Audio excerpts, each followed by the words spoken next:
Hey guys, I hope you guys are having a good day so far. Today I'll be talking about how to create a genuine conversation and a genuine connection with the judge. And this is important because when the judges get into the room at the very end to decide who wins, you want to have judges in there that'll fight for your project, that'll say, no, I believe this project should win first, or I believe this project should advance, right? You want those types of judges representing you. And the best way to do that is if they feel like they're invited to the presentation, if they feel you're making it as accessible as possible and explaining things as clearly as possible. And a lot of times the best way to do this is through a conversation, right? Some competitions like ISEF will even call these presentations, they'll call them conversations or interviews. I've been in competitions where they say, oh, we just want to ask you questions, right? So that's kind of something that the judge wants to do, is they want to understand your project, and each person is different, right? It's not like, that's why when we go to school, instead of learning off of a computer, learning off of a video or a script, we actually have a teacher that can help us, that can kind of adjust to every person's needs. So in the same way, we're like that. We need to be able to adjust to each judge's needs, and a conversation is the easiest way to do that.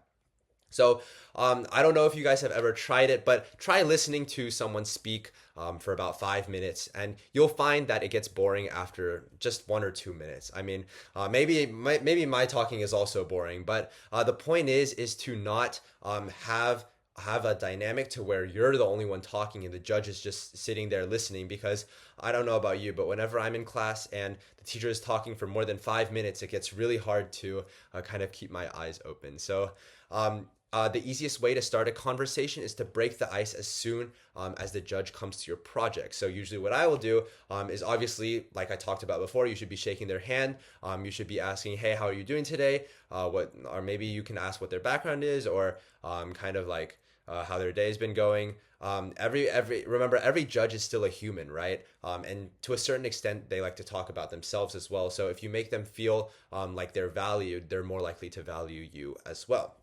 So once you kind of got that presentation conversation flow state going, it's much easier to present in a more flowing way. And then in the middle of the presentations, usually what I'll do is I'll ask them some questions. Maybe they can be stuff like quick quizzes. I like to do that a lot. Or it could be like, does this all make sense? Or sometimes even at the beginning of the presentation, I'll say, if you ever need to ask a question, feel free to butt in, and then we can go from there. And then that makes it really easy for the judge to ask questions. And when the judge is asking questions, it makes them feel more involved, and they can also clear up any misconceptions that they have over your project. So all of that is really good stuff, and you should be embracing these questions, right? Not only is it important for the judge to understand, it also makes your job of explaining a lot easier, because it directly outlines kind of what you need to elaborate on more, and kind of what the judge is interested in. Like, for example, if the judge was really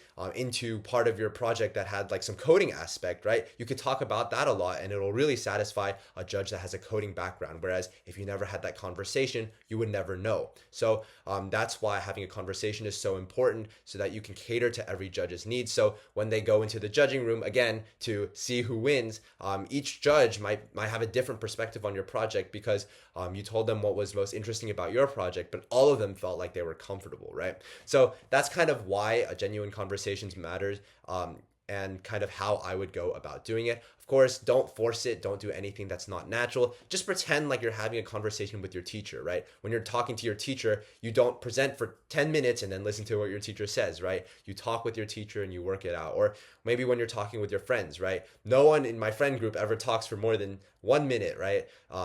Because every single time it's a conversation. So you should be keeping like the scripted part, or like the really long presentation aspects, to a minimum, and incorporate the judge more into your presentation. So thank you so much for listening to this.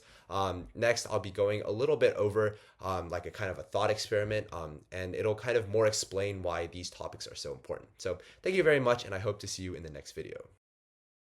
Hey everyone, thanks for tuning in. As always, I'll have links in the description below. If you want one-on-one tutoring, I have a Google form for that. Also, if you have any questions, you can shoot me an email. My email will also be in the description, or leave a comment and I'll see if I can get to it as soon as possible. Finally, if you learned something new, or you wanted to support my work, there's a link down below that you can buy me a coffee or support my work. All of that is not mandatory, but I would really appreciate if you did that. So thank you very much, and I hope to see you guys soon.